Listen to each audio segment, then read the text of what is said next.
你也是来参加万界圣子争夺战的吗？萧炎询问道。当然，毕竟成为万界圣子就可以获得大道机缘录，这样的一个难得机缘，我们肯定也会努力争取呀。卞娜淡淡的一笑，没想到多年不见，你的名气可谓是在那一场炼神丹大会出名了，击败超神巅峰势力的四品药神，真是厉害呀。当时我还以为听错了呢，没想到还真的是你萧炎，但是令我没有想到你都是那位九品药神的亲传弟子，怎么还来争夺这万界圣子？萧炎微微一笑说道，丹术虽然强大，可是我不局限于丹术的修炼，自身的实力也需要不断的增强，所以或许恐怕我们之间也会有一场争夺战哦。哈哈，我可不会怕你哦，大家一起凭实力争夺。卞娜倒是对萧炎没有什么心机，毕竟在神灵城的时候就已经发现萧炎是一个不错的可交朋友。哟，卞娜妹妹，我们又见面了啊。此时又一艘方舟朝着萧炎这边经过，然后缓缓地停了下来。这一艘方舟上的10道身影散发出无比强大的奇特气息，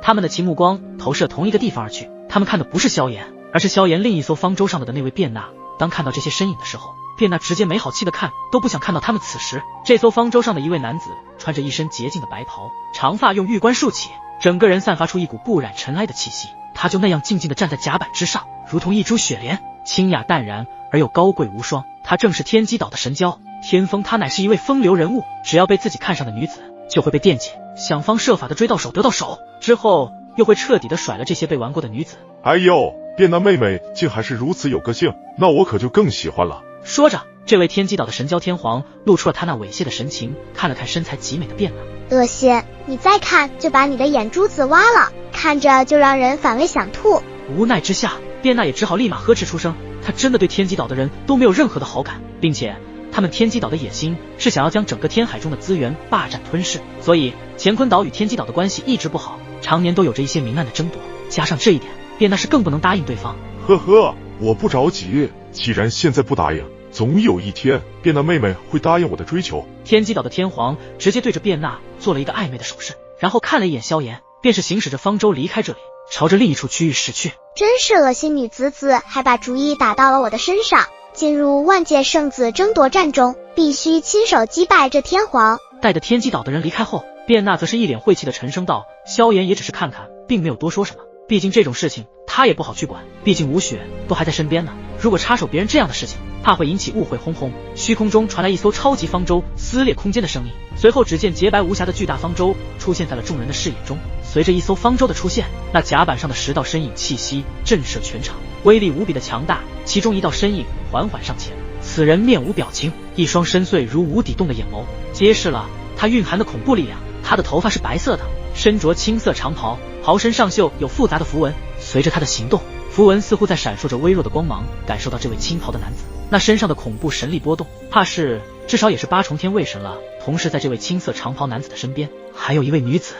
她一脸慈爱沧桑，乌黑的头发已有如严冬初雪落地，像秋日的第一道霜，根根银发半遮半掩，若隐若现，其脸上有着条条皱纹，好像一波三折的往事。实力之强，想必也是一位高阶天位神。而在这几道身影的最中间，乃是一位修长身材的年轻男子，他的眼神坚定而深邃，仿佛可以看穿一切。他的手轻轻地抚摸着自己手中的古筝，散发出一股优雅而又神秘强大的气息，看样子实力已经达到了9重天位神。然而这位手拿古筝的年轻男子很快就注意到了萧炎的对他射来的目光，旋即脸上露出一抹微笑，隔空的对着萧炎拱手招呼道，萧炎兄，我们又见面了。你是天罗殿的罗峰。萧炎自然是记得此人的面容，当时自己在神灵城的时候遇到过此人，当时还与那位青色长袍的男子发生一些口角，对其印象还是蛮深刻的。正是，没想到萧炎兄还记得我，你的名声现在可是在我们天罗殿中都掀起了一场风波。罗峰对着萧炎笑道，他们的距离也是随着方舟的驶来越来越近。几年前，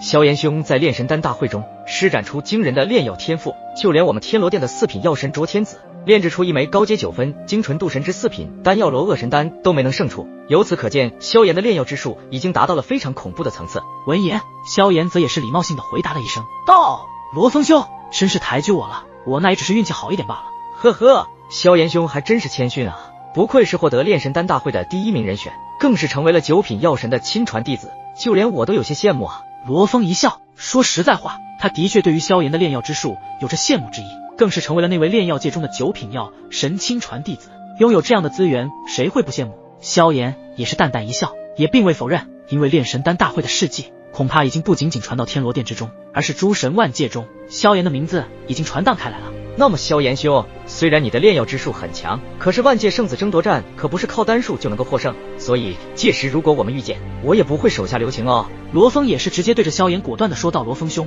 那我们拭目以待。”萧炎对其也是礼貌性的拱了拱手，也不再与他继续聊下去。随后，罗峰也收起自己的目光，行驶着方舟来到了距离彩色虫洞较近的区域。萧兄，这天罗殿的神交似乎并不简单啊，而且看似表面友好，恐怕心底早已经有着除掉你的想法。灵动的感知非常的敏锐，借着刚刚罗峰与萧炎的简单交流中，隐隐间感到对方似乎并不是表面那般之人，所以对于这种人更要小心。萧炎点点头，自然明白灵动所说的意思。其实在第一次见罗峰的时候，萧炎也感觉到此人是有城府的。随着时间的流逝，越来越多的方舟齐聚在圣花殿外围的虚空之上，并且后来者的实力也是越来越强，那是西周之地的超神巅峰势力阴阳殿。此时人群中有着一道惊呼声传出，阴阳殿的超级方舟呈现淡蓝之色，给人一种异样的感觉。此时这一艘与萧炎所在的方舟擦肩而过，只见在那方舟之上站着10道身影，其中一位身影萧炎也是有些印象，记得好像也是在神灵城见过一次。萧炎的目光望去，只见方舟的甲板上那位男子的眉宇间透露出一股不屈的勇气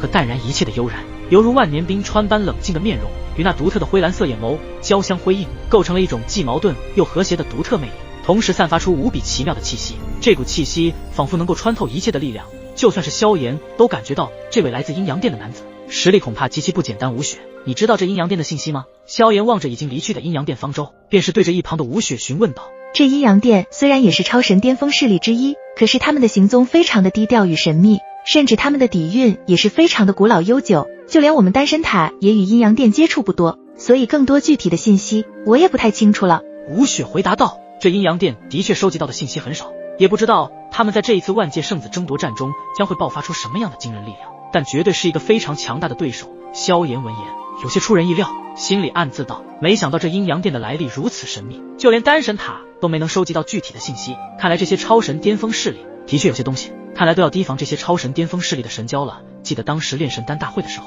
阴阳殿的那位4品药神井灵生炼制出一枚高阶9分精纯神度之4品丹药阴阳化魂丹，能够炼制出这类的丹药，恐怕他们阴阳殿似乎也对神魂有所独到的研究，甚至他们的主修也是会偏向这一类上面。如果真是如此，这阴阳殿怕也是非常难以对付。对于神魂力量的进修，本来就比修炼神元之气更加困难，但如果遇到这类神魂修炼者，那么就没有绝对的战胜几率了。因为修炼神元之气的可远远不会修炼神魂力量，但是神魂修炼者就必须对神魂修行的同时也要修炼神元之气，这便是阴阳殿的修炼方式。就在萧炎还在分析着阴阳殿的来路时，虚空中又是一道巨响，虚空被撕裂而开，在这一艘超级方舟上竟是散发出一道无比恐怖的意志能量，缓缓使出那片撕裂空间，四周的空气也是在那意志能量波动下，任何事物都被瞬间压制而下，顿时间将周围的那些无数方舟上的神奇强者压制的半跪在甲板上，就算是运转神元之气抗衡也无济于事。这股力量是怎么回事？为何我们的神元之气在其面前如此的不堪？不少各方势力的神奇强者面露震惊之色，显然是没有想到仅仅一个威压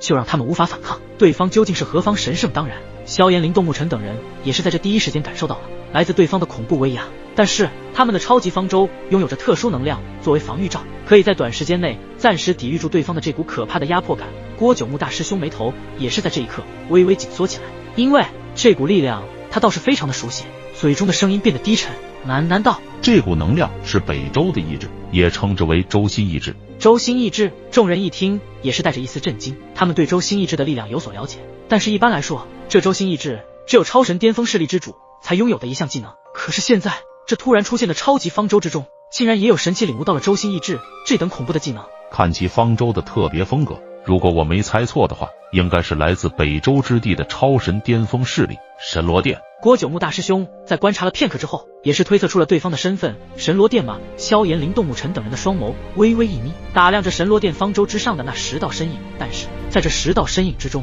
并没有来自那位参加炼神丹大会的帕加罗，反而都是一脸陌生的面孔。不过在他们扫视中，对方似乎也是发现了自己被刻意的窥探，立马爆发出强大的神魂力量，对着萧炎、林动、沐尘乘坐的方舟冲击而来。不好！萧炎立马后退一步，然后同样催动强大的神魂力量，在虚空中凝聚出一道无形的巨龙。下一刻，随着一声龙吟响起，洞穿虚空，与那对方的神魂力量彻底的冲撞在一起。所有人的目光在此刻都变得异常的惊骇，因为他们看到一处虚空竟是大幅度的扭曲起来，形成了一道空间漩涡。漩涡之中，两股强大的神魂力量相互的交织在一起，其中爆发出噼里啪啦的对碰声。最终这两股神魂力量也是达到了一个临界点。下一秒，一道炙热火焰竟然从那神魂力量中迸发而出，火焰呈绿色，犹如翡翠般晶莹剔透，却又蕴含着无尽的神圣力量。它慢慢升腾，逐渐变得明亮而深邃，仿佛能点燃一切，也能熄灭一切。